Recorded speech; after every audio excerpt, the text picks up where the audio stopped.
Papasok na sa eskwela sina Carlito, 10 taong gulang, at Mary Joy, 15 taong gulang. Dalawa sila sa 13 anak ni na Romel at Marianita Pintor.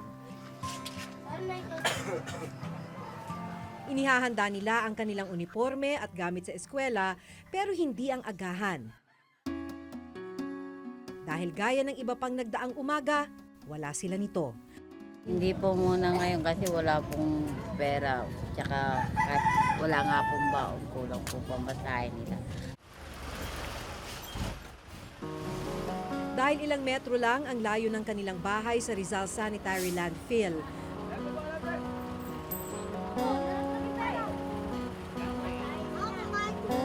araw-araw ay nakikisabay sina Carlito sa mga truck ng basura hanggang makarating sa labasan.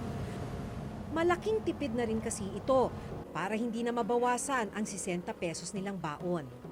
Bakit nagpupunta ka pa rin sa school? Sabi ng magulang ko, mag-aaral daw na mabuti. Ba't ka nagpupursige ng ganyan? Napapasok ka pa ng gutom. Para po makatulong ako.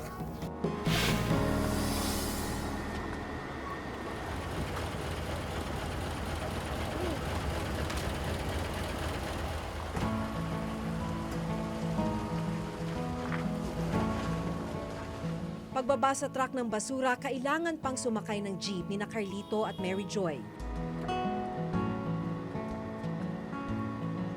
Balikan ay 40 pesos ang nagagastos sa pamasahe nila. Kaya ang natitirang baong pambili ng pagkain, tig 10 piso na lang.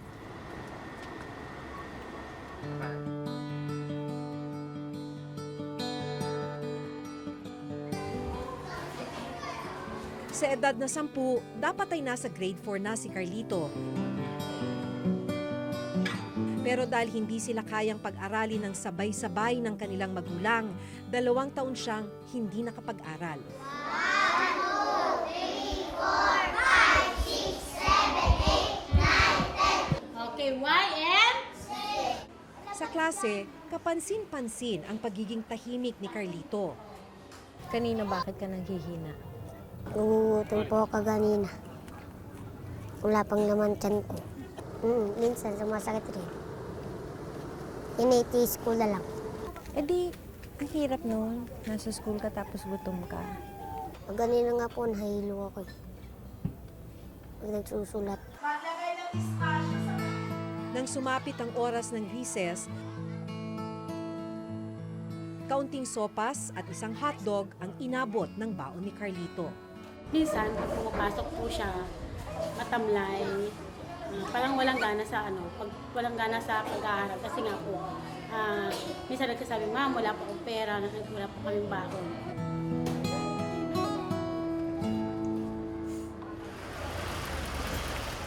Habang nasa klase sina Carlito, ang kanilang mga kapatid sa bahay, sariling sikap naman sa pagbabasa at pagsusulat.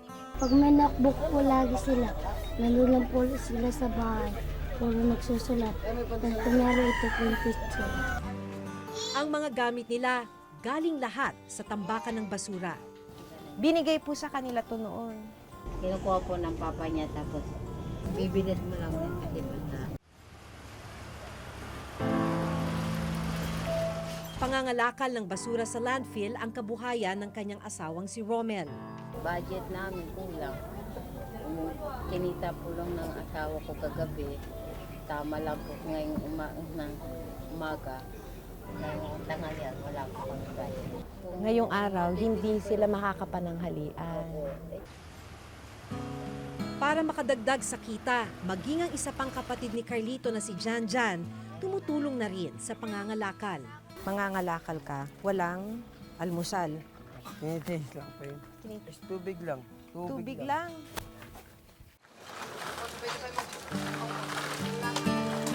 Nito lang nakaraang taon, napilitang tumigil sa pag-aaral si Janjan dahil sa kahirapan.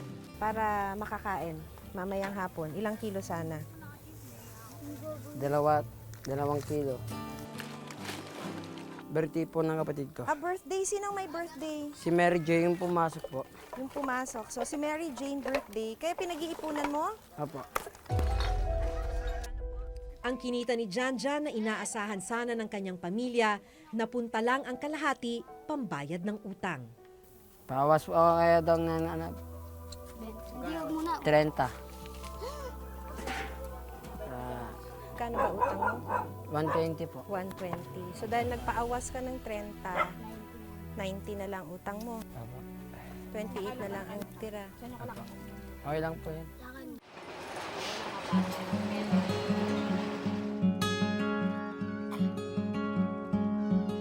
Hirap man sa buhay, sinisikap ni na Marianita na matugunan ang pangangailangan ng mga anak. Nahirapan din po kung dahil sa dami. Sabi ko nga eh, sa mga anak ko, kahit may bigay. Basta makapag-aral sila at saka maayos ang mga buhay nila.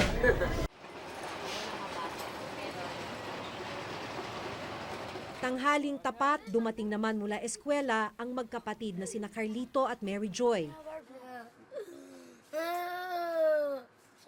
Si Carlito umiiyak. Masakit pa rin pala ang tiyan dahil sa gutom. Wala pa silang pagkain para sa tanghalian. Ang noodles na ibinigay sa kanila ang iniluto muna ni Marianita. Noodles na may sabawang mayroon lang sila ng tanghaling yon. Kagabi pa nang huling makakain ng kanin ang mag-anak. Ano po sila, no? Wala sa tamang height. Hindi ko kaya ang sinasabi mo kasi pag nagkukulang sa sustansya. Kasi minsan po kasi hindi nag-aalmusal sa umaga. Sa tanghali naman po, makakain man lang, konti lang. Sapat lang po sa kanila. Sapat lang. Pero pagdating sa gabi, saka lang po sila gumagamit. Bye.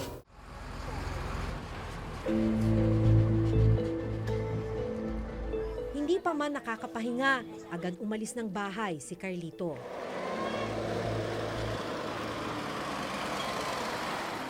Pagdating mo galing sa eskwelahan, anong ginagawa mo? Kumakain mo na po, saka nangangalakal na. Pag pumapasok po, pambabaong ko na lang yun. Anong hinahanap mo? Sibak po. Tulad nito, sibak. Maliliit Mga plastic. po. Ito rin, sibak. Madalas, tumutulong si Carlito sa amang si Romel sa pagpili ng mga kalakal.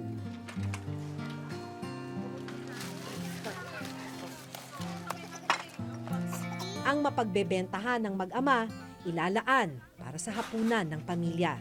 Palagay mo tayo magkano ka ngayong araw? 200.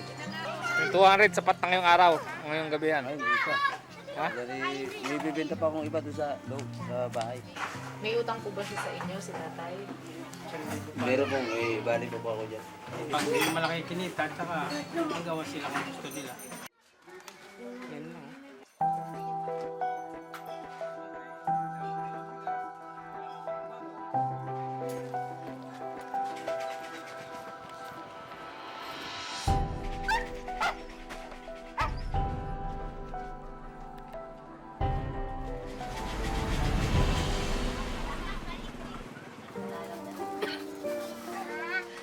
Ang kabuang kita ni na Romel, Janjan at Carlito ng araw na yon, 200 piso. Na ipambili nila ito ng bigas at 4 na pirasong isda para sa hapunan.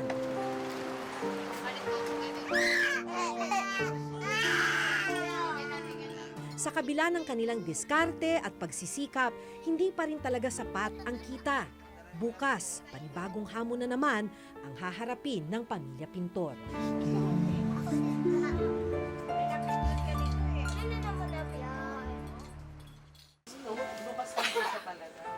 Dahil sa madalas na nagkakasakit ang iba niyang anak, nais ni Marianita na maipatingin sila sa doktor. Kaya sinamahan namin sila papunta sa Municipal Health Center ng Rodriguez Rizal. 4.5. Pwede nga lang kung gagamutin ko na lang po siya para hindi lumala yung kanila sakit.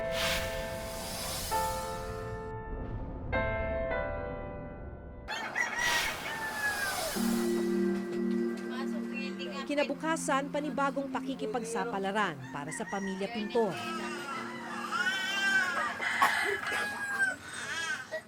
Katulad ng ibang mga araw, walang agahan para sa magkapatid na sina Carlito at Mary Joy na papasok sa eskwelahan.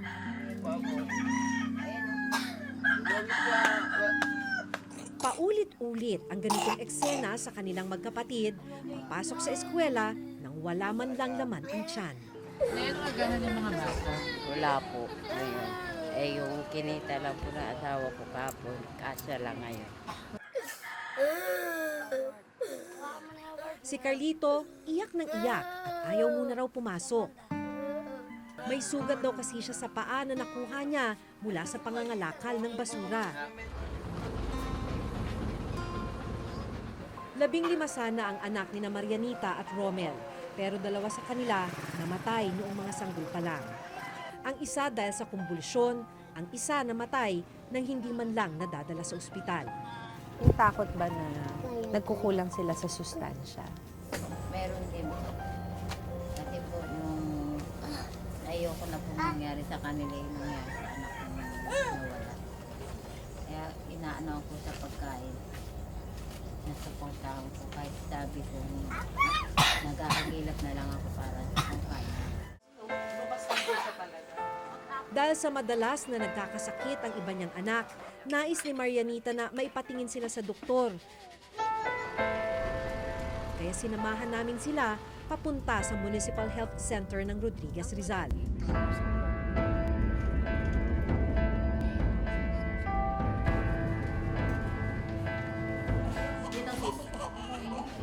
Maliban sa kumpirmasyong nakararanas ng undernutrition ang magkakapatid, may iba pang nakitang problema ang doktor. Base doon sa ginawang pagtitimbang sa 8 bata, 3 yung severely stunted at yung 2 ay underweight at isa ay normal weight. Base din kay Mary Joy at kay Jovel, sila ay severely stunted pero sa tingin ko ay may iba pang problema dahil si Mary Joy ay hindi pa nagme-menstruation, wala pa rin mga secondary sexual characteristic ng isang babae. Matapos ang ilang pagsusuri, lumabas na si Carlito at ang isa pa niyang kapatid na si Emmanuel may tuberculosis bukod sa pagiging undernourished. Si Jobel at ang 3 buwang gulang na kapatid na si Nathaniel natuklasan namang may pneumonia. May tubig rin daw sa baga si Jobel na kailangang magamot sa lalong madaling panahon. Pwede nga lang kung gagamutin ko na lang po siya para hindi lumalayo sa kanila sakit. Tsaka yung mga kailangan nila dapat kainin. Bibigay ko po para namin kumalis yung mga anak ko. Nakikipag-ugnayan na ang Reporter's Notebook sa lokal na pamahalaan ng Rodriguez Rizal para matulungan ang magkakapatid, pero marami pa rin silang pangangailangan. Suring kumali. Para makabili ng masustansyang pagkain at para makakain ng 3 beses sa isang araw, kailangan ng isang pamilyang may 5 miyembro ng halos 9,000 piso kada buwan o halos 500 piso kada araw. Malayo ito sa kinikita ng pamilya Pintor na umaabot lang sa 200 piso. Kaya hindi nakapagtatakang hindi sila nakakakain ng masustansyang pagkain. 4 sa 10 pamilya sa Pilipinas ang sinasabing wala silang kakayahang magbigay ng masustansyang pagkain sa kanilang mga anak dahil sa kakulangan sa pera. Meron tayong bata na matamlay. Meron tayong bata na hindi maganda ang growth pattern. Bansot o kaya payatot. Maapektuhan ngayon yung kanyang performance sa paaralan. Ang kakulangan sa sapat at masustansyang pagkain nagre-resulta sa malnutrisyon na siyang nararanasan ni Carlito at kanyang mga kapatid. Ang isang batang stunted o wasted, di may malnutrition siya, no? Yung wasting, isang uri rin ng malnutrition. Yun naman ang low weight for age. Yun naman ang tawag natin payatot. Ikasyamang Pilipinas sa buong mundo nang may pinakamataas na kaso ng malnutrisyon. 3.6 million sa ating mga kabataan ang tinatawag na stunted o hindi akma ang edad sa kanilang taas. Sa isa pang datos ng Food and Nutrition Research Institute o FNRI, tumaas ng 26.2% ang stunting rate sa bansa sa mga batang edad 2 pababa. Pinakamataas na ito na naitala sa nagdaang 10 taon. Ayon sa Social Weather Stations o SWS, tumaas ng mahigit 3 milyon ang bilang ng mga pamilyang nakaranas ng gutom sa unang 3 buwan pa lang ng taong 2016. Tumaas ito mula sa bilang na mahigit 2.6 milyong pamilya sa huling 3 buwan ng 2015. Problemang dapat tugunan ng administrasyong ito. To strengthen delivery of social services, the government will intensify its protection programs so it can use its resources and expertise to make a dent in the country's poverty levels.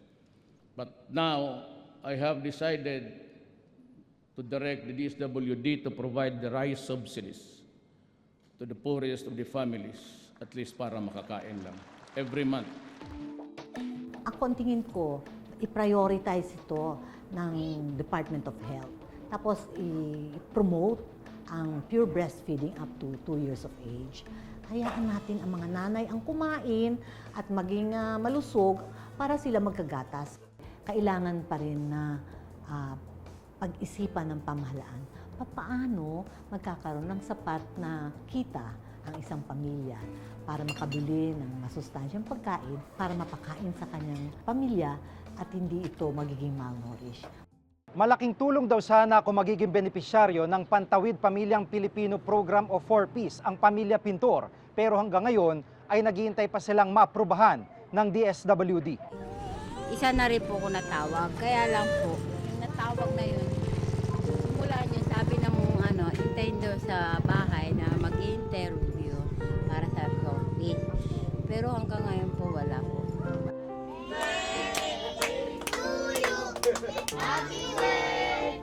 Nitong nakarang linggo, ipinagdiwang ang ika-16 na kaarawan ni Mary Joy. Pero dahil kapos, hindi na nila ito napagandaan. Kaya ngayong araw, binigyan namin sila ng kaunting salo-salo. Hirapan din po ko sa pero kahit paano hirap, siguro talagang binigay ng Diyos. Siguro pagsubok nga lang naman ito tumarap.